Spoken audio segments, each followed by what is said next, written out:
Você pode estar passando hoje por momentos difíceis na sua vida. É verdade que nós todos passamos por momentos difíceis e desafios. Mas nunca se esqueça da promessa da palavra de Deus.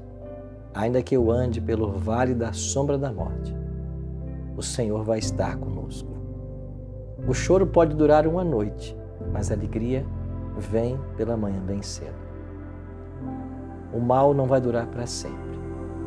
O Deus que nos ama nos protege como filhos. E ainda que nós não possamos ver o futuro como Deus o vê, a gente pode, pela fé, segurar nas mãos do Senhor e caminhar ao lado dele, na certeza de que cada passo ele vai estar ao nosso lado. Grande é o seu galardão. Por isso, não solte as mãos de Jesus. Confie nele que a tempestade vai passar.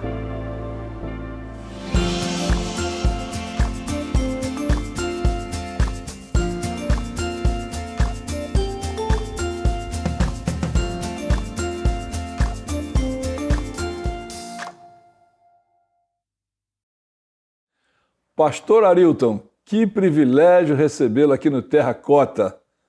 Nós sempre estamos buscando entrevistar, conversar, bater um papo com pessoas que podem enriquecer a vida de outros. Uma honra. Pastor Davi, é uma alegria para mim estar aqui nesse programa, conversando com o senhor. Muito bom reencontrá-lo e ter esse momento para a gente trocar algumas informações. Olha, nós vamos fazer aqui algumas perguntas, um bate-papo assim bem normal, natural, informal. E para começar, a nossa equipe me trouxe aqui algumas informações e eu estou curioso para saber ou receber alguma explicação. Sim. Disseram para mim que você é mineiro e capixaba. Como é que é esse negócio? Onde você nasceu então? É verdade, pastor. Alguns fazem uma confusão, sim. Eu sou mineiro e com um coração de capixaba, Isso aconteceu porque toda a minha família nasceu em Minas Gerais. Mas no dia 27 de outubro de 73, minha mãe conta, Eu fiz aniversário num dia, eu faço dia 26 de outubro, e no dia 27 a família pegou o trem, Como nós mineiros dizemos. O trem Vitória Minas e Minas Vitória, e eles foram até a última estação, que é a estação Pedro Nolasco. E nós chegamos então no município de Cariacica, onde a família então alugou uma casa e passou a morar. Então eu nasci em Minas Gerais, com 2 anos de idade e um dia fui para o Espírito Santo e me criei no Espírito Santo, num bairrozinho chamado Mucuri, na cidade de Cariacica. Então é por isso que eu tenho 2 cidadanias. Tá ótimo, tá ótimo. E aí, como é que foi a sua infância ali então? Passou esse bairro de Mucuri, era um bairro assim, muito perigoso, Mas naquele tempo a gente ainda tinha uma certa liberdade, E como criança a gente estava acostumado a sair para a rua, brincar, às vezes voltava só no final do dia, não era tão violento quanto hoje em algumas regiões, mas eu tive infância, eu posso dizer, Então eu na minha infância joguei bola, soldei pipa, brinquei de peão, bolinha de gude, fiz carrinho de rolimã, tudo que a gente pensar. E estudava em escola pública, onde os meus irmãos também começaram a estudar, eu passei pela escola pública, foi a escola pública a vida inteira, até ir para uma faculdade, mas eu tive uma infância muito agradável. Minha família sempre ensinou os filhos a trabalharem, meu pai sempre um homem muito trabalhador, e então desde 7 anos de idade a gente já começava a trabalhar com alguma coisa. E o meu primeiro emprego foi colar sacolas. A gente não vê mais isso hoje, Mas no passado a gente ia até uma feira e as sacolas que a gente tinha para colocar as verduras eram sacolas de papel. E é aquela sacola de papel que eu colava. Então eu estudava de manhã até meio-dia, almoçava e passava a tarde colando sacolas para uma senhora chamada Isaura, Dona Isaura. Interessante, No ano passado eu voltei a Mucuri e eu quis visitar a Dona Isaura. E ela está com quase 100 anos. Ela não me reconheceu, mas quando eu disse quem eu era, ela falou, não, eu me lembro de você. E ela está lúcida. E ela falou, não, eu me lembro de você, você trabalhou aqui com seus irmãos comigo. Foi isso mesmo, Dona Isaura. O primeiro trabalho que eu tive foi com a senhora, e eu vim aqui para agradecer a senhora, porque a senhora nos ajudou muito. Eu trabalhava meio período, né? E eu lembro que eu chegava em casa no final da semana com um dinheirinho e dava tudo na mão da minha mãe. Dizia, mãe, está aqui o meu pagamento, né? E ela dizia assim, tá bom, filho. Aí tirava alguma coisinha e falava assim, isso aqui é para você comprar alguma coisinha para você. Mas eu tinha a satisfação e via como obrigação deixar o dinheiro na mão da minha mãe, que eu sabia administrar. Então, assim, com 7 anos comecei a trabalhar, colando sacola, depois passei por feira, vendo verduras nas feiras, depois vendi picolé em praia, até que eu fui parar numa oficina mecânica, né? E lá não trabalhei como mecânico, mas como lanterneiro. E aí fiquei, aprendi a profissão até que eu saí para comportagem. Mas isso já é um episódio mais avante. Bom, dentro desse contexto, e hoje sabemos você é um pastor da Igreja Adventista, então já naquele tempo, quando você aí colava sacolas de papel, né? Trabalhou na feira, etc., você conheceu alguém da Igreja Adventista naquela época, os seus pais? Como que você conheceu a Igreja Adventista? Isso está muito fresco na minha memória, ainda que vão fazer agora 40 anos desse fato.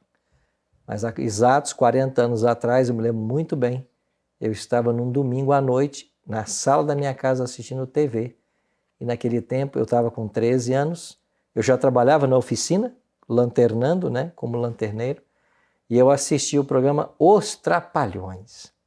E esse programa passava exatamente antes do Fantástico. Vinham os Trapalhões e depois entrava o Fantástico. E eu tenho ainda uma tia que é adventista. E ela já era adventista naquela ocasião. E ela foi até a minha casa, levou um convite para Semana Santa. Eu não sabia o que era, minha família toda era católica. E essa minha tia adventista, Irani Fortunato, e ela me entregou um folhetinho. E nesse folhetinho, que eu guardo com muito carinho até hoje na minha casa, havia a imagem de uma cruz e ao pé dela um garoto e uma garota. O garoto segurava uma coroa de espinhos e a garota segurava uns cravos, os pregos. E eles olhavam para a cruz com tristeza. E embaixo do folheto havia uma frase: a vida em sua morte. Era um convite de Semana Santa. Explica um pouquinho o que é essa expressão, Semana Santa. Talvez alguns dos nossos espectadores, que eles estão acompanhando nosso programa, talvez gostariam de saber assim, um pouquinho mais de detalhes do que significa. Por ocasião da Páscoa, a cada ano, né, nesse feriado nacional no Brasil, especialmente as igrejas, elas produzem, realizam programas voltados, né, para o sacrifício de Cristo, em alusão, né, ao sacrifício dele. Então daí vem a expressão Semana Santa. Os católicos não comem carne na sexta-feira, né, dão preferência ao peixe. E a Igreja Adventista sempre teve, né, campanhas missionárias de pregação do Evangelho nessa ocasião. Então foi esse folheto, o primeiro convite que eu tive para ir num programa da Igreja Adventista. E esse convite, esse local, era ali mesmo onde você morava ou mais distante? O que tinha lá de interessante que lhe chamou a atenção, a não ser que seja realmente esse quadro aí desse menino e essa menina? Eu vi pelo endereço que era a uns 400 metros da minha casa, bem pertinho. Mas estava chovendo muito e eu estava assistindo o meu programa favorito, né? Os Trapalhões. Eu disse, eu não vou lá, né? Ainda que minha tia goste dela, mas eu não vou, né? Mas aí eu continuei assistindo o programa e eu ficava olhando aquele folheto assim, né? E pensando na minha tia, né? Eu falei assim, eu vou lá para fazer o gosto da minha tia. Eu me lembro até hoje que a minha rua estava alagada por causa da chuva. Eu tive que colocar uma calça e envolvê-la, né? Um pouquinho para não molhá-la. E aí saí da minha rua e fui até um salão alugado. E quando eu lá cheguei, estava acontecendo essa programação ao redor do tema da Semana Santa, e lá eu vi um homem pregando, né? Depois eu fiquei sabendo que ele era um médico, Dr. Emanuel Ruela, ele era um ginecologista, uma pessoa muito ocupada, era líder da Igreja Adventista, né? A igreja chama de ancião, e ele estava realizando ali a Semana Santa. E eu fiquei encantado com o ensino dele. Ele colocava nas paredes assim os slides, né, as imagens do Cristo crucificado. Falou do sacrifício de Jesus, apresentou o homem do Calvário, e ele falando com aquela paciência, com aquele carinho, com aquele amor para com o auditório, e as palavras desse homem tocaram meu coração juvenil. E eu comecei a perceber que era uma mensagem assim, muito especial. Aí eu voltei na segunda, voltei na terça, fui todas as noites, e eu me apaixonei pelo homem do Calvário, pelo homem que ele apresentava. E qual o momento que então você aceitou o sacrifício de Jesus como um motivo, uma saída para perdão dos pecados, o aceitou como Salvador e se tornou um adventista? Essa Semana Santa teve continuidade depois na igreja do meu bairro, onde ele continuou as pregações. Eu recebi um curso bíblico chamado Encontro com a Vida, para preencher as lições. A esposa desse médico, Dr. Emanuel Ruela, Jalita, que o senhor conhece muito bem, sim. Ela que corrigiu os estudos. E eu tenho esse curso até hoje em casa, corrigido pela mão da Jalita. E em algum momento daquela semana e desse estudo que eu fui fazendo, eu tomei a minha decisão de entregar a Jesus. Eu era católico, eu havia sido batizado com 2 meses, segundo minha mãe conta, fiz a primeira comunhão, havia sido crismado, e eu procurei o meu professor de catequese. E disse para ele que eu estava estudando a Bíblia também, com os adventistas, e que eles me falaram a respeito do sábado. E eu queria entender por que eles estavam pregando sobre o sábado, se a gente nunca havia estudado isso na catequese, e eles falavam que o domingo era o dia do Senhor. A resposta do meu professor de catequese foi: se você quer observar o dia que está na Bíblia, de fato é o sábado. Nós guardamos o domingo porque a igreja mudou, mas a Bíblia ensina o sábado. Eu falei, bom, já que é assim, eu vou me tornar um adventista. Algumas pessoas, pelo menos eu ouço falarem que eu não posso negar a minha crença, negar o que os meus pais me ensinaram e etc. Na sua maneira de avaliar, você como que adquiriu mais conhecimento ou negou alguma coisa? Não, pelo contrário, mais conhecimento. Eu aprendia no catecismo os dogmas da igreja, as tradições da igreja, tinha uma visão muito positiva de tudo aquilo. Eu me lembro muito bem que uma vez a gente fez uma fila na igreja e a gente beijaria lá os pés de um crucifixo, né? Então a gente via tudo muita santidade naquilo que a gente fazia. Mas quando a gente começou a estudar a Bíblia, a gente foi percebendo que muita coisa que estava sendo ensinado não tinha base bíblica. Então, o fato de ter entrado em contato com a Bíblia e aprender mais da Bíblia mudou completamente minha visão de ver as coisas, de ver o mundo e de me relacionar com Deus. Uma outra coisa que me chama a atenção na sua vida, no seu ministério, e imagino que isso começou cedo, quando iniciou o seu interesse por assuntos proféticos? Por que eu pergunto isso? Porque muita gente tem até medo de falar de profecia. Parece aí quadros de animais, cabeça com sei lá quantos chifres e não sei o que lá. E eu já conheço pessoas que realmente dizem, não, eu não quero saber nada de Apocalipse, não quero saber nada do livro de Daniel, mas eu acho que você começou cedo tendo interesse nesses assuntos. Como é que foi? Isso é verdade. Quando eu tomei minha decisão por Cristo e então fui batizado com 13 anos, eu comecei a frequentar a igreja, eu fui sozinho para a igreja, né? Meus pais não proibiram, não me impediram que eu fosse, até disseram, não, se você acha que é um bom caminho, você pode ir. Mas quando eu cheguei na igreja, no sábado pela manhã, às 7 da manhã, tinha um culto, chamado Culto do Poder. Às 8 horas eles faziam classe dos professores e às 9 era o momento da escola sabatina, como a igreja chama. E eu gostava muito de ir para a igreja e eu ia cedo, eu ia às 7 da manhã. E quando eu cheguei nesse culto 7 da manhã, não tinha outras crianças, estava eu ali com 13 anos, mas ele estavam os anciãos da igreja, aquelas pessoas estudiosas da Bíblia e do que a gente chama espírito de profecia, né? Os escritos de Ellen G. White. E eu comecei a ver que eles ali, eles entravam em vários temas que eu não tinha ouvido falar ainda, como sacudidura, 144 mil, as bestas do Apocalipse, decreto dominical, as pragas que um dia serão derramadas. E aquilo tudo era muito fascinante para a minha mente juvenil. E eu ficava ali no meio deles, ouvindo, né, esses homens de cabelo branco falarem. E eu pude depois ir na casa de alguns deles, inclusive um deles morava no alto de uma montanha, chamado Valdomiro. A gente tinha que subir 40 minutos para uma montanha e lá no alto ele morava sozinho, isolado. Eu achava aquilo muito místico, né? E eu ia para lá vários domingos com outros juvenis, e quando a gente chegava lá para passear, para brincar na montanha, no meio da mata, ele dizia, a primeira coisa a gente tem que orar, estudar a Bíblia e orar. Aí a gente se assentava no chão da casa dele assim, ele trazia a Bíblia, os livros de Ellen G. White, e ele ali falava sobre um tema para a gente, uma meia hora. Aí depois, agora vocês podem brincar. Aí a gente saía e ia brincar. Mas pelo menos uma vez por mês a gente gostava de subir a montanha para visitar o irmão Valdomiro. E ele lá, junto com essas classes no sábado de manhã, é que despertaram o interesse em conhecer mais um pouco dos eventos finais. E à medida que o tempo foi passando, os anos também, você descobriu aí no coração o interesse ou um chamado de ser um pastor, um ministro.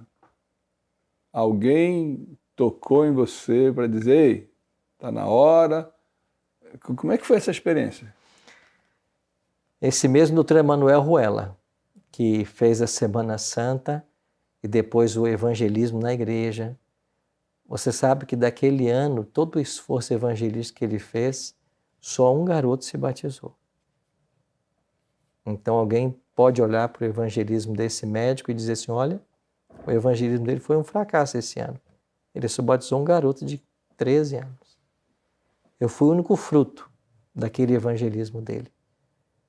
Mas ele disse para mim assim, Arilton, você um dia vai ser pastor. Se prepara para isso. Então a primeira vez que eu pensei na vida em ser pastor foi quando ele me disse isso. E a partir desse momento eu coloquei no meu coração que eu alcançaria esse objetivo. E eu tenho muito fresco na minha mente com outros detalhes. Houve uma ocasião que a gente estava reformando a igreja onde eu era membro, a igreja de Mucuri, e nessa ocasião, quem era o pastor dela, o senhor conhece, Paulo Gerardi. Paulo Gerardi era o nosso pastor da igreja. E nós estávamos trocando o telhado da igreja, colocando telhas novas lá em cima. E ele foi nos ajudar, participando do mutirão. E ele, para subir lá em cima, ele tirou o sapato, tirou as meias, e ele ficou bem perto de mim, assim, ajudando a colocar as telhas, e eu olhei para os pés dele, e vi assim uns pés brancos, assim, né? Sensíveis, porque o pastor vive muito calçado, né? E aquilo me chamou a atenção. E depois também participando de Santa Ceia.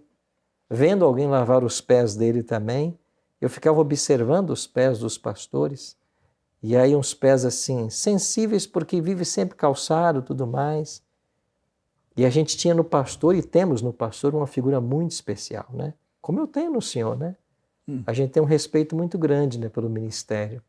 E eu vi aquilo, então assim, quando o pastor estava na igreja, para nós era algo extraordinário, né?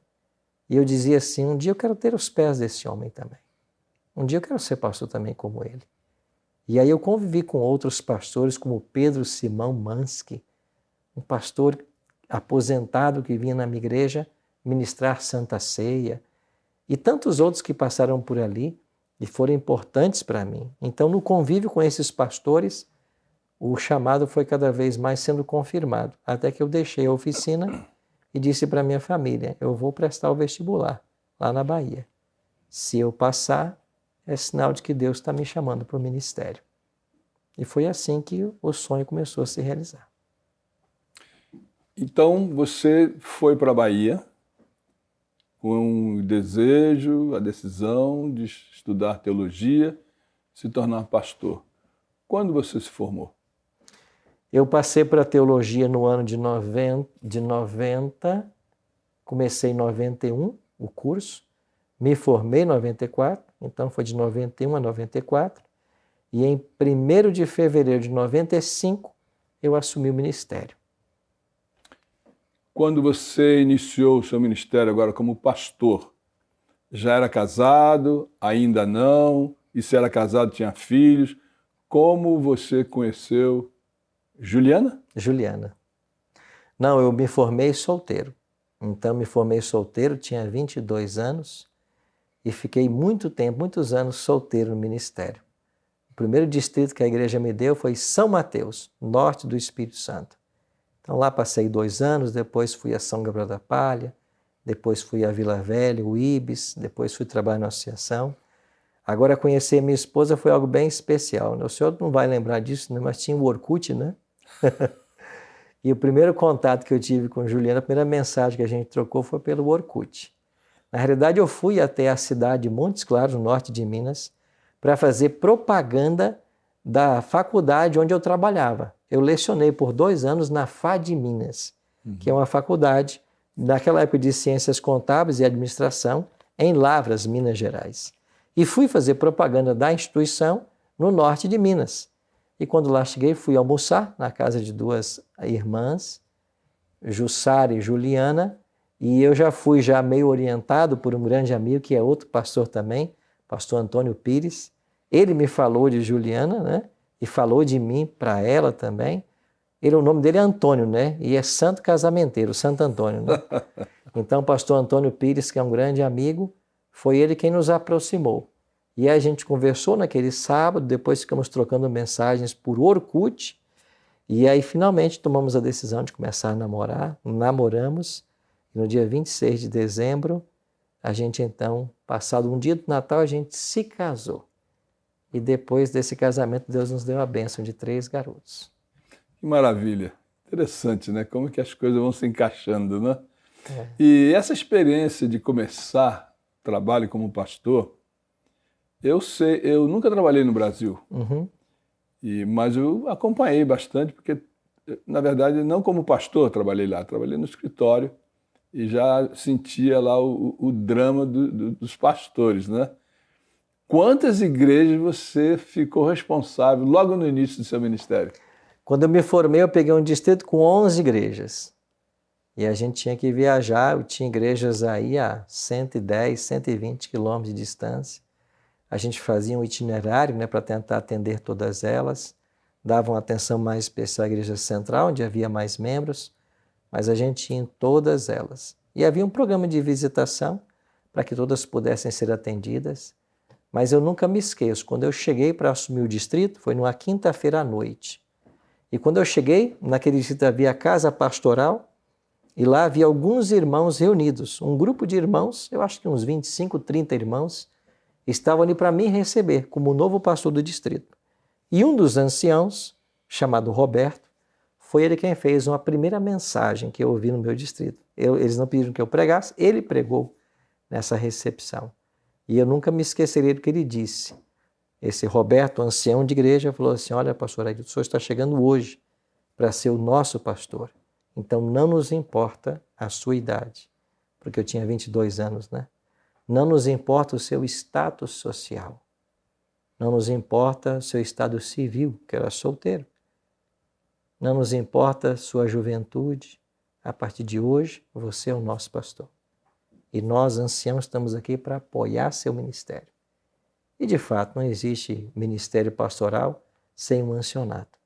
Então, esses homens me abraçaram e o que eu pude aprender com esses homens, eu nunca teria aprendido numa sala de aula. Então, a gente deve imensamente à liderança da igreja, os anciãos, os diáconos, os líderes de departamento, porque eles nos ensinam a trabalhar. E quem sabe muitas vezes eu podia estar indo por um caminho errado e esses anciãos me ajudavam, dizendo: olha, não é assim que faz, é assim que faz. E eles foram muito pacientes comigo, porque eu era jovem, mas me deram a chance de, com eles, aprender e crescer. E até hoje é assim, né? Nós aprendemos com os nossos líderes, né? Olha, uma experiência bem inspiradora, com certeza. Agora, eu queria também, já que o nosso tempo avança, depois de quanto tempo no distrito, ou seja, sendo pastor de várias igrejas, que você recebeu o convite para trabalhar na Novo Tempo? Eu havia passado por 3 distritos pastorais, havia assumido o Ministério Pessoal da Associação, depois da União, depois saí para lecionar nessa faculdade. Eu me lembro que eu estava numa tarde caminhando perto da faculdade, quando o meu telefone tocou. Era o pastor Antônio Tostes, diretor da Novo Tempo. A gente havia trabalhado juntos na União, no Rio de Janeiro. E então ele disse assim: Arilton, eu quero que você venha trabalhar comigo na Novo Tempo. E eu disse: mas o que eu vou fazer no Novo Tempo? Ele falou assim: você vai ser o gerente da escola bíblica. E depois eu entendi que eles estavam querendo alguém com perfil de ministério pessoal para gerenciar a escola bíblica, que é o departamento na Novo Tempo responsável por atender a todos os telespectadores, ouvintes e internautas que desejam estudar a Bíblia. E então eu fui para Novo Tempo, a princípio, por causa da minha experiência na área missionária. Estando lá, é que então vagou o programa Bíblia Fácil e eles pediram que eu também assumisse o programa. Então, eu não fui para o Bíblia Fácil. Eu fui para a escola bíblica e depois eles pediram que eu apresentasse o programa. O que é esse Bíblia Fácil? Bíblia Fácil é um programa que nasceu na Novo Tempo e a ideia era estudar a Bíblia com as pessoas. Como o nome já diz, tentar simplificar o estudo da Bíblia.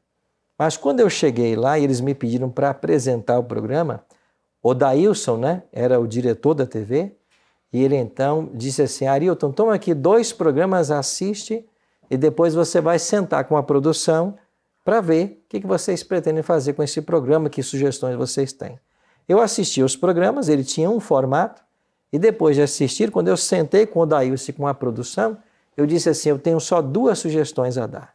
Primeiro, vamos trazer para o programa só pessoas que desejam estudar a Bíblia, que não sejam membros da igreja.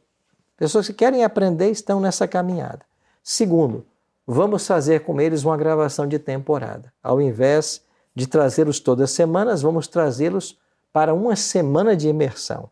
E aí a gente grava todos os programas da temporada em uma semana. Eles gostaram do formato e deu muito certo. E a partir daí foram 10 anos à frente desse programa, gravando aí 3 ou 4 vezes por ano com convidados de todo o Brasil. Inclusive, pudemos fazer uma edição em Angola, na cidade de Lubango também, o Bíblia Fácil África. Um detalhe que me veio à mente: com certeza, milhares e milhares e milhares de pessoas foram alcançadas com este programa durante esses 10 anos, ou pelo menos parte desses 10 anos, aí no Bíblia Fácil. Em algum momento você lembrou daquelas reuniões da Semana Santa com o Dr. Manuel, daquele menino de 13 anos, o único que foi batizado, diríamos assim, como resultado daquele trabalho? E agora, Dr. Manuel não estava aqui mais, não está mais. Mas você chegou a associar isso? Associei. Dr. Emanuel Ruela não me viu formar, né? Ele me acompanhou na jornada até o 3º ano de teologia. E quando eu estava no 3º ano, em 93, foi o ano que ele faleceu. Então ele não viu nada do que aconteceu a partir daí. Mas eu tive que lembrar muito daqueles momentos, especialmente quando os convidados eram pessoas insistentes, né, em suas dúvidas, ou pessoas mais difíceis, ou pessoas que não estavam tão interessadas, ou questionadoras, né? Então, em cada momento a gente se lembrava, né? Nós fomos alcançados para alcançar. E alguém tanto esforçou para que nós tivéssemos a oportunidade de conhecer o Evangelho. Então, agora todo o nosso esforço deveria também ser empregado para que outros pudessem aceitar. E nós, graças a Deus, nesses 10 anos tivemos uma média de batismo de 60% dos convidados. Então, de todos que passaram pelo programa, cerca de 60% tomaram sua decisão por Cristo. O que isso significa para você com relação ao seu ministério, seu relacionamento com Deus e também a realização de ser um pregador de boas novas? Eu me lembro muito de um verso da Bíblia, né? De graça recebestes, de graças dai. Mateus 10, 8. Quem éramos nós sem o Evangelho? Se Dr. Emanuel Ruela não tivesse ido lá para esse bairro, fazer essa semana de evangelismo, certamente o meu destino teria sido o mesmo dos meus colegas. E os meus colegas de infância, todos eles foram para o mundo das drogas e todos foram mortos na infância, na adolescência. Todos eles. A droga levou todos eles. Teria sido o meu destino também, se não fosse o esforço desse homem. Então é para nós um grande privilégio poder participar da pregação do Evangelho e ajudar outras pessoas, porque o Evangelho transforma. Ele reescreve a história das pessoas. Ele muda a vida das famílias. Aconteceu isso lá em casa. Eu vim primeiro, mas depois veio toda a minha família. A nossa história foi reescrita. Eu tinha um pai ébrio que chegava em casa bêbado todas as noites. Eu vi esse homem ser transformado pela graça de Deus. Então, assim, o poder do Evangelho é extraordinário.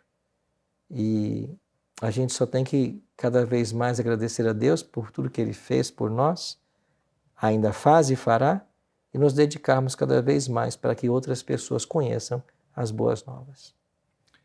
Como que você avalia a força da mídia na evangelização?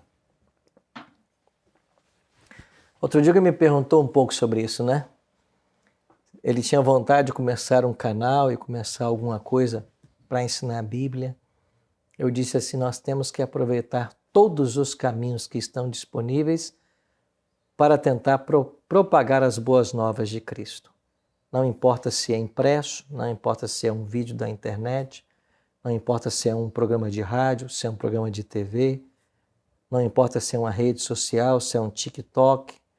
Nós temos que pregar o ensino, a mensagem de Cristo em todos os canais disponíveis, porque as pessoas estão aí. E algum canal vai alcançar uma pessoa que não seria alcançada de outra forma. Então, eu vejo que o avanço tecnológico do momento que a gente está vivendo é uma oportunidade que Deus está nos dando também para disseminar o Evangelho. Porque o mal usa muito bem todas essas ferramentas. E essas ferramentas são neutras. Depende do conteúdo que você vincula.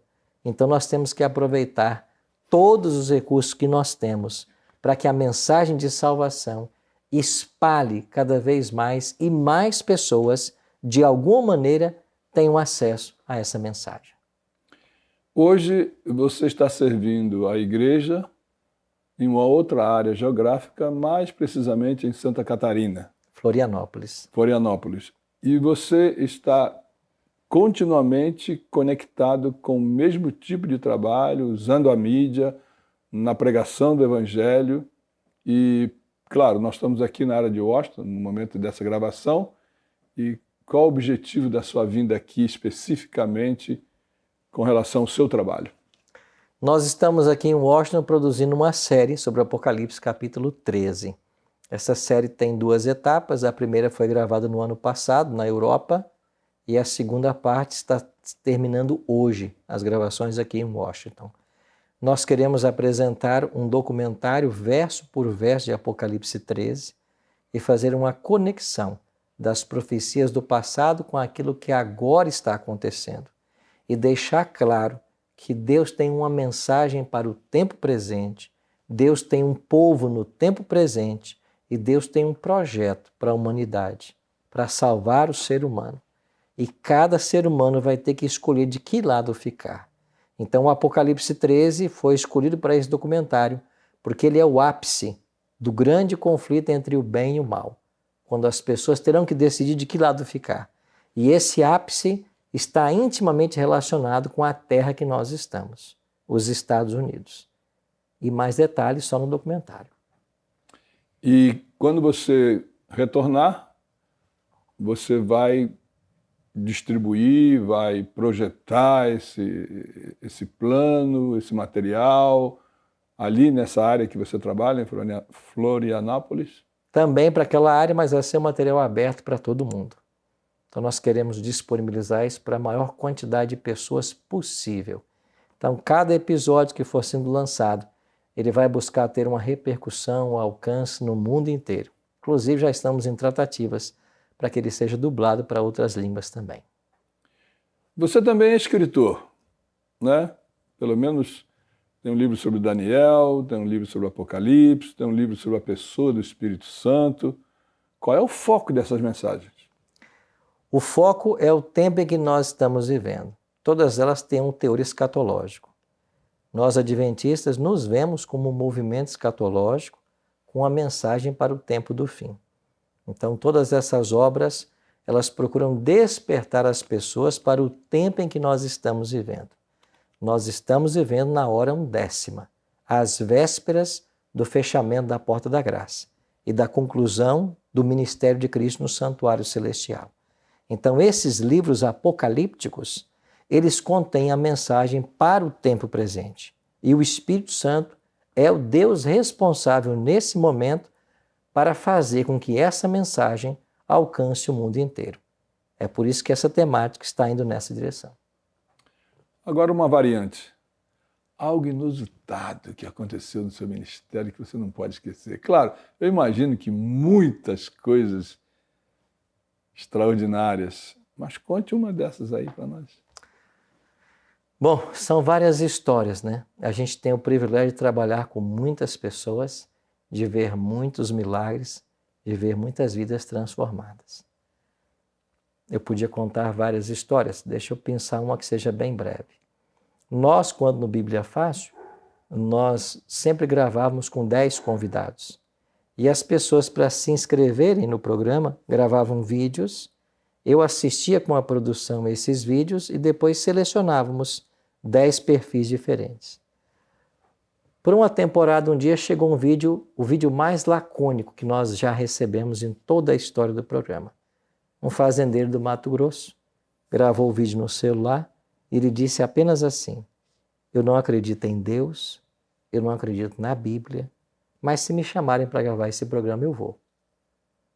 Então ele assistia de alguma maneira, mas ele quis ir, mas ele deixou claro: eu não acredito em Deus, não acredito na Bíblia, mas se me chamarem para esse programa, eu vou. Quando eu vi esse vídeo, eu pensei assim: a gente quer esse homem no programa, podem chamá-lo. E ele veio. Ele chegava no domingo e a gente começava a gravação na segunda. Começamos a gravação na segunda, eles quietos, não falou uma palavra, o dia inteiro, 4 programas. Terça-feira gravando, ele também na dele. Eu tentei me aproximar para saber mais quem ele era. A gente caminhava pela manhã cedo, antes do desjejum, antes do café da manhã, antes das gravações, tentei me aproximar para compreender quem era ele, o que ele estava vivendo, e a gente foi conversando, se aproximando. Na quarta-feira, ele esboçou uma perguntinha aqui, outra ali, mais solto.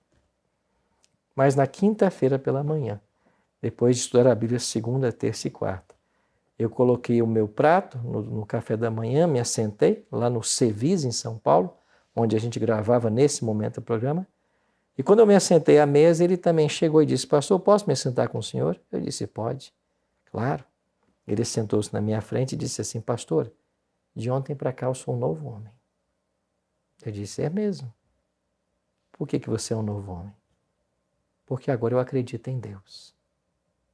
E eu me lembrei do vídeo, né, que ele havia falado. Você agora acredita em Deus? Acredito, pastor. E por que você agora acredita em Deus? Ele falou assim: porque ele falou comigo essa madrugada. Eu ouvi a voz dele. O senhor me batiza? Eu falei: claro, claro que batizo. E eu fiquei pensando no poder que o Evangelho tem. O sucesso do Bíblia Fácil sempre foi ter a Bíblia na mão das pessoas. Nós fazíamos questão de presentear os 10 com a Bíblia para que eles segurassem o livro de Deus. O fato de simplesmente segurar a palavra de Deus é extraordinário. E quando você tem a oportunidade de abrir, de ler, tirar suas dúvidas, são oportunidades que você dá para que o Espírito Santo trabalhe. E isso que é extraordinário. Você teria uma palavra especial para um jovem que já pensou ou que está lutando com esse chamado para ser um evangelista? Pode falar diretamente para ele. Deixa eu falar para você. Se Deus chamar você para um ministério, Ele vai incomodar você de tal maneira que você vai ter que chegar a um ponto em que terá que dizer: eu vou ou eu não vou. Mas você será incomodado.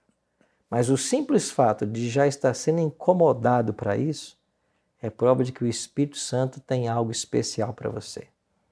Então, eu motivo você a se colocar nas mãos de Deus e a pedir ao Senhor que, se essa é a vontade dEle, que Ele abra as portas necessárias.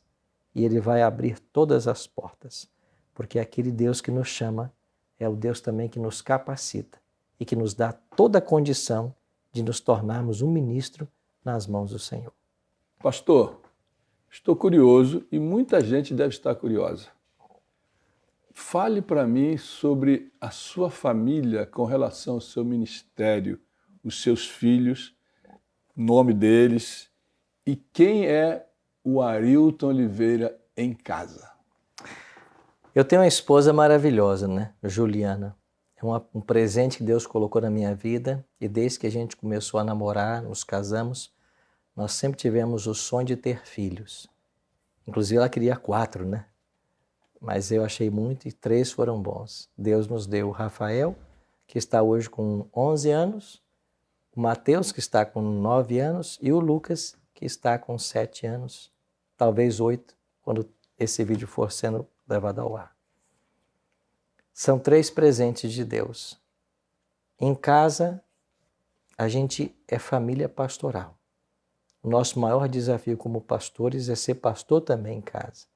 É separar tempo para essas crianças, para a esposa, no envolver de tantas atividades que a gente tem no ministério, é poder parar para ler as histórias da Bíblia, para estudar a lição e para orar com eles todos os dias. Eu tenho uma satisfação muito grande, porque todas as noites, antes de dormir, a gente coloca as crianças cedo para dormir, mas todas as noites alguém grita assim: papai, ora conosco.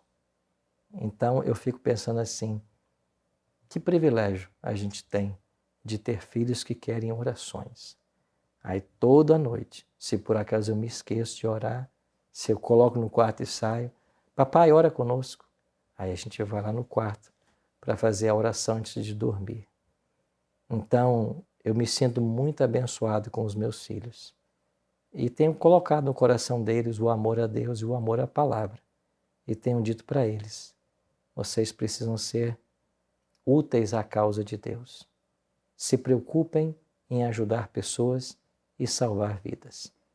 Então eu espero que isso nasça, cresça com eles, esse sentimento, e que eles tenham também o desejo de se envolver na obra do Senhor de alguma maneira para ajudar na pregação do Evangelho. Pastor, estamos chegando ao final. 2 coisas a mais. Uma, qual seria o verso que você deixaria para nós hoje, bíblico? Eu deixaria o meu verso favorito, Filipenses 1, verso 6. Aquele que começou boa obra em vós, vai completá-la. Ele é fiel e vai completá-la até o dia de Cristo Jesus. Então Deus não deixa nenhuma obra inacabada. Ele começou em nosso coração uma boa obra. Ele vai terminar isso. É exclusivamente pela graça dele, mas ele vai concluir o trabalho. E agora, uma pergunta e última. Quem é Deus para você?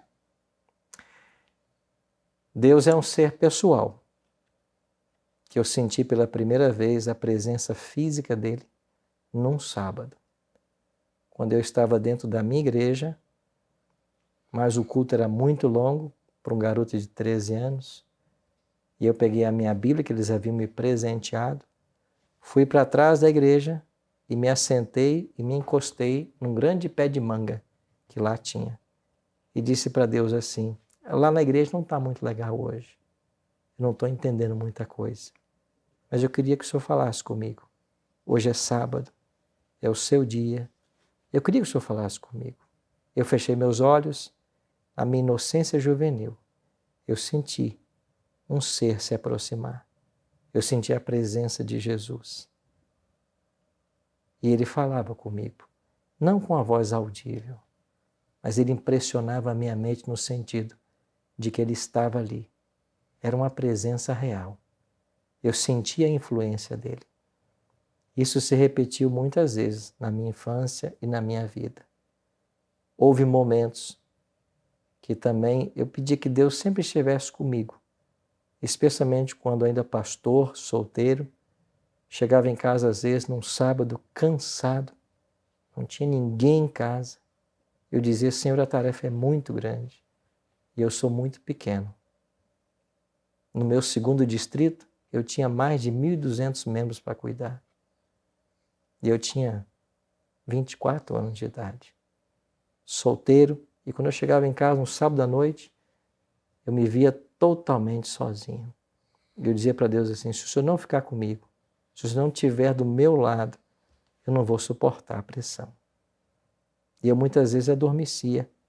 E houve muitas manhãs que quando eu acordava, você já percebeu quando você tem um filho pequeno e você fica perto dele, às vezes preocupado se ele está respirando ou não, quando ele é o primeiro filho principalmente?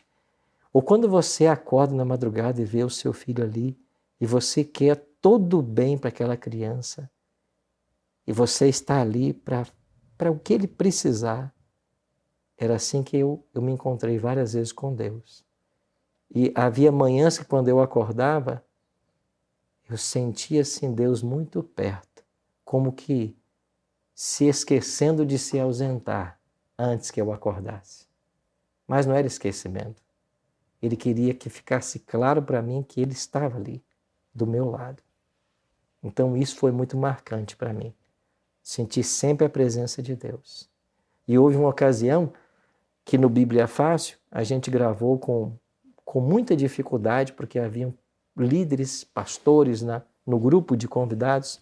Foi uma semana muito difícil. E meses depois, eu estava num outro evento, quando uma família veio falar comigo e um casal disse que um garoto que eles tinham de 5 anos havia visto no Bíblia Fácil, do meu lado, um anjo no programa.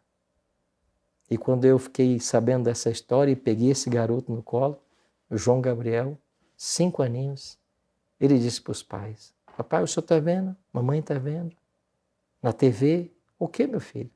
Um anjo do lado do pastor Arilton. E foi justamente na temporada mais difícil do programa que esse garoto trouxe essa história para mim. Então sempre foi um conforto muito grande saber. Então Deus é um ser real, presente, que nos ama e deseja passar a eternidade do nosso lado. Valeu! Muito obrigado pela sua presença mais uma vez. Que o Senhor continue lhe abençoando, enriquecendo o seu ministério e salvando vidas. Amém. Muito obrigado, pastor. Que bom que você está conosco aí no Terracota. Acabamos de conhecer um pouco mais o pastor Arilton Oliveira, mas continue aí. Temos uma mensagem musical especialmente preparada para você.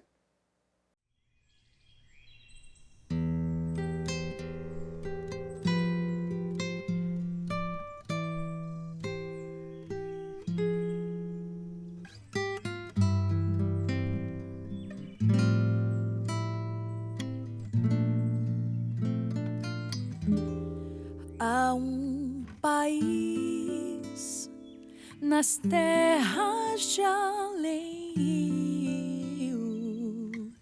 cheio de flores, de prazer e luz, é destinado às almas resgatadas. Lá não terá mais lutas nem mais dor, pois é ali que a morte não mais entra, nem mais pecado brilho tirará.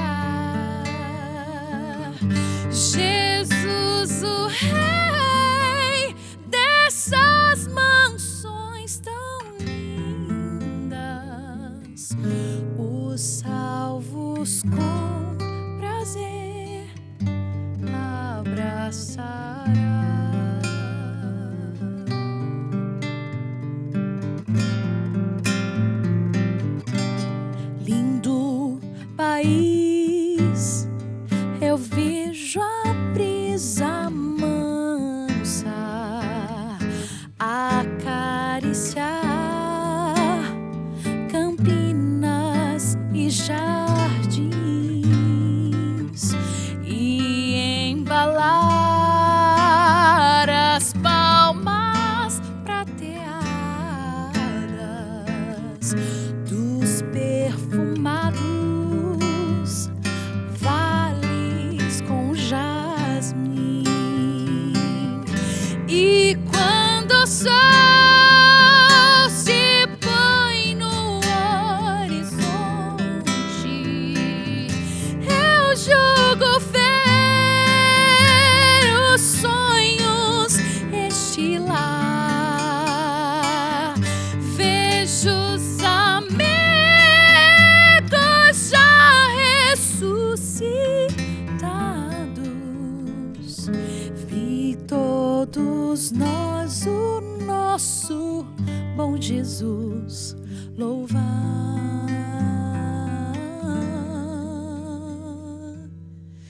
E todos nós o nosso bom Jesus louvar.